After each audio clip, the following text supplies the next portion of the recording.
Hello Capricorn! Welcome dito sa aking channel, Kapalaran 888. Welcome guys! Alamin natin ang first week ng January 2024. First week din ng 2024 sa inyo.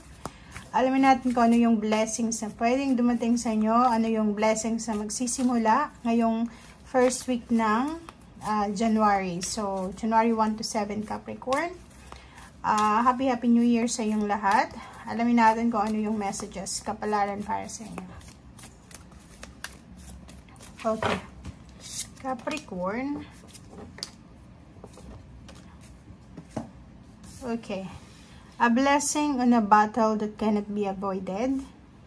And a blessing for peace of mind. And a blessing on growing older. Wow. So, ang nakikita natin dito ng blessing mo this 2024 na magsisimula siya this first week ng January or from January 1 to 7 is unang-una is number 29, lucky number 29, 32, 38, 5, 83, 33, 92. Okay? Okay, so itong a blessing on a battle that cannot be avoided is yung mga kumbaga, pinagdaanan mo yan na hindi mo kayang kontrolin. Like mga natural na problema na dumarating sa buhay mo, na hindi mo naman gusto, wala kang kontrol, hindi mo kayang iwasan. Etong barang to ay nagsasabi na kaya mo na siya sa ngayon. So, starting this January 1 to 7 onwards, 2024 onwards, magkakaroon ka ng biyaya, ng blessing na yung mga battles na hindi mo makontrol ay hindi ka na masyadong apektado. Kasi may iba sa inyo Capricorn na may mga pinagdadaanan or pinagdaanan kayo sa buhay from your past na hindi nyo kontrolado pero pilit nyong kinokontrol yung sitwasyon. So, ang kinalalabasan is na-stress kayo, nagkaka-anxiety, nadidepress, or yung iba is umiinit yung ulo, naiirita, or kano pa man. So, dito, ang una mong biyaya sa January is blessing on a battle that cannot be avoided. Next is a blessing for peace of mind. So, etong peace of mind na to is related to dito sa a blessing on a battle that cannot be avoided. Diba? Pag medyo naging maayos yung situation, wala ka nang masyadong control, hinahayaan mo na lang, nalalet go mo na lang, may peace of mind ka. So, sa lahat ng area sa buhay mo is either love or relationship, career, pag-aaral, ano man ito, family, magkakaroon ka ng peace of mind this January 1 to 7 onwards. And sinasabi ng barasa dito na yung iba sa inyo dyan na medyo nagiging impatient sa hinihintay ay posibleng maintindihan nyo ngayong first week na to na kailangan nating maging pasensyosa sa kung ano man ang gusto natin sa buhay. And last is etong a blessing on growing older. So, siguro blessed ka. Okay, so yun. Blessed ka. Blessed ka Capricorn sa pagkakaroon ng parents, even grandparents, diba? Yung iba hindi blessed na yung magulang nila ay tumanda na kasama nila until now. Kasi may iba na naulila ng maaga, nawala ng lolo, ng lola ng maaga, or ng parents. So, dito sa'yo, yun yung blessings mo. So, blessed ka, okay? Na yung parents mo or yung mga elders sa buhay mo ay buhay pa ngayon, kasama mo. Or hindi mo man kasama, alam mo na buhay pa sila. Or sa sarili mo to eh. So, yung blessing mo is yung tumanda ka ng matagal. 'Di ba? Growing older, aging. Yun yung blessing mo.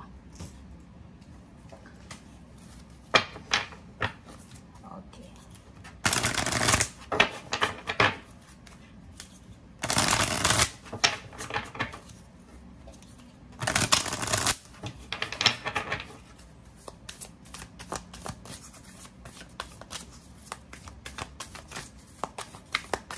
Capricorn.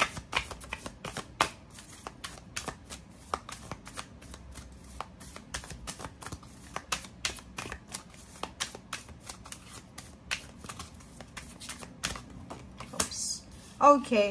Oh. So, etong 34 na to is 7. So, kung makikita mo dito, may number 5 ka and 38, 34, 29. So, itong number 7 card mo is parang sinasabi sa'yo ng barahan na simula ngayong January 1 onwards, diba? January 1, the whole year ng 2024, may magbubukas. So, ito ay January 1 and to 7. So, kung ano man tong magbukas sa buhay mo, syempre dadalhin mo to until the end, diba? So, if ever man na naghihintay ka ng kung ano man na hinihintay mo, this first week ng January, ay may magbubukas sa'yo ng personal healing and happiness. So, ibig sabihin yan, personal, sa sarili mo, relationship, okay? Magkakaroon ng harmony. So, it's a confirmation dito. May lotus dyan, may dove, mayroong rainbow, okay? And napapaligiran ka ng mga greens.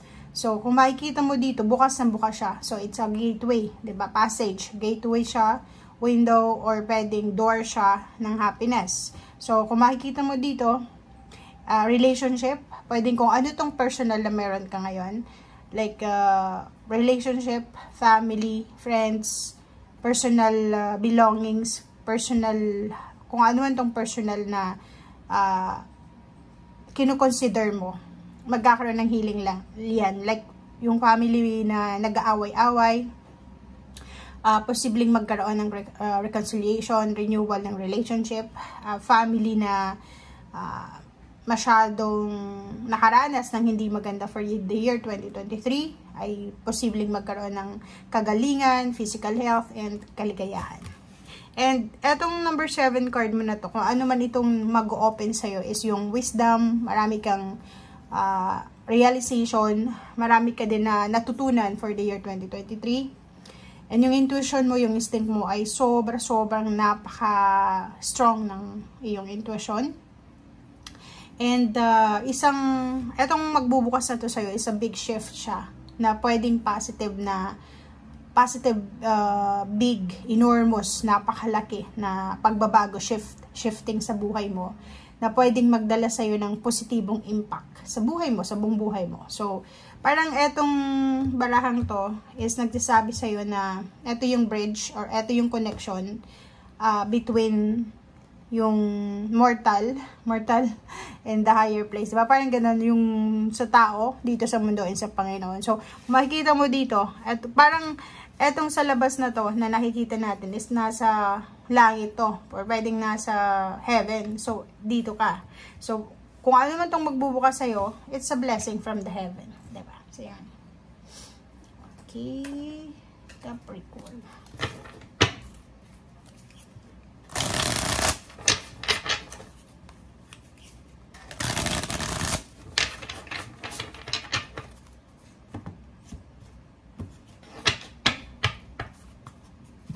Okay, Capricorn. Wow, 10 of Wands. Okay guys, so nakikita natin dito may mga Capricorn sa inyo na magiging sobrang busy sa linggong ito. Sobrang busy.